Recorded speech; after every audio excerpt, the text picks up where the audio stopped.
When you were a little girl in Nebraska, did you go to the drive-in and see scary movies on Friday and Saturday night? Went to the drive-in a lot, yeah. But I don't actually. No, my parents were pretty strict about the scary movies. They didn't want us to see too many of those. I remember one time we went. It was a double bill of some kids movie, and it was a Matt Helm movie.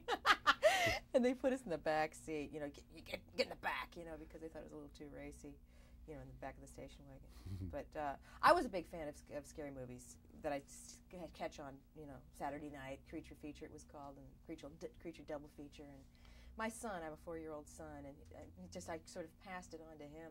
But I think it's that fascination with the macabre that is a part of everybody's sort of nature, you know. Yeah, it lets your imagination run crazy.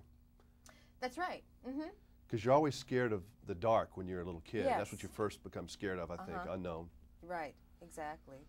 And did you like Alien? Because I kept thinking of Alien when I saw this movie. And that's the only movie I ever embarrassed myself in. I screamed out loud. Did you? Alien, yeah.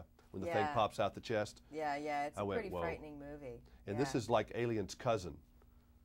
I guess in some ways. I mean, but to its credit, it's, you know, it's I think it's its own unique story in that, you know, it's present day LA, so there's nothing futuristic or, you know, space-like about it. You know what I mean? There's something so solid and visceral about it being somewhat realistic, you know, and they've just taken an idea and taken, you know, with receiving a message back from one of these space hubbles to unite it with human, you know what I mean? It's just an exaggerated, you know, something that is a possibility. Well, in truth, we are trying to talk to aliens every day. Absolutely. Right now, there's radio telescope activity trying to talk to somebody out there. Right, and they just took it a step further. That's the idea of this. I think we ought to revoke that transmission today. I don't know that I want to be paying for that if this is what's going to happen. That's scary. Well, it is fantasy after all. Well, the human race, we do have kind of an ego. We think we're the big guys on the block, and we may not be. We may be this little on the block. Put us right in our place, didn't it? Boy, it could. Kind of humbling experience. This is what it's going to be like. And this also makes you kind of scary to pick up a girl in a bar, too. This ought to end up that. Woo, Lordy. Whew. Yeah. As pretty is as pretty does. She's a man-eater, that one. Boy. What has been Marg's game plan here in Hollywood? Do you have you set goals for yourself? You have some kind of meeting with yourself once a year and say, am I on target? I wouldn't say I do that. No, my ultimate desire in this business, which is a tough one, as everybody knows, is to be good, to be thought of as good, to be respected, and to continually try to challenge myself as an actress playing various roles, and hopefully given the opportunity to play with great talent.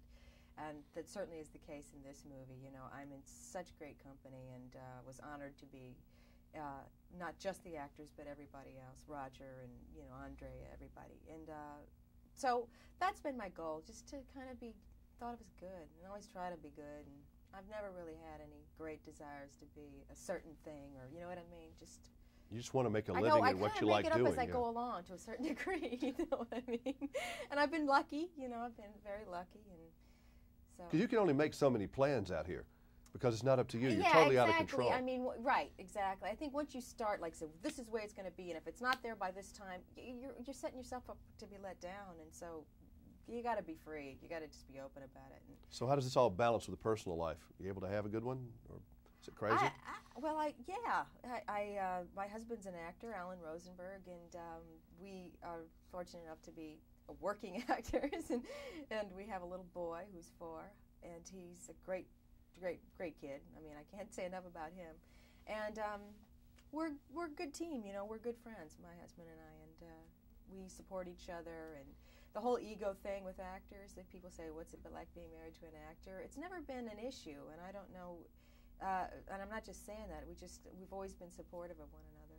So you're kind of superwoman then, because you got a little kid, and you got a husband you're trying to keep. That's exactly who I am, and you're a good actress. Woman. You're doing a lot of stuff. You're a pretty good juggler then. It's hard. You know, it's not an easy thing to do, but I try my best, and sometimes I succeed and sometimes I don't. What do you think that your parents gave you when you were coming up in Nebraska that gave you that strength to keep going forward and take on all these challenges? Well, I have to say, you know, I'm from the Midwest, and there's a real strong work ethic in the Midwest that that was instilled in me as a young child.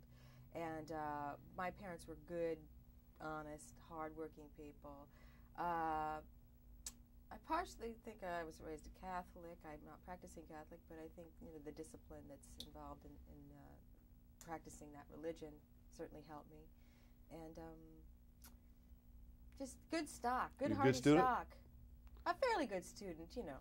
What were you good at? Math, science, biology? I was good in science. Actually, I sort of tapped when playing in molecular biology, so sort of tapped my memory bank, which was it was pretty much gone.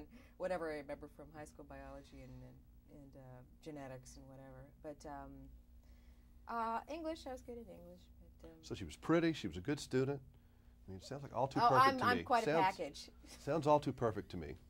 Marg's a pretty perfect girl. Well, thank you. Okay. Well, I enjoyed you in this movie, and it was good to be scared. I hadn't been scared in a movie in a long time. Oh, good. So Good. nice. Yeah. Good for me. Nice meeting you. Nice Thank you. meeting you, too. Thank you. I did kind of have to look away a couple times.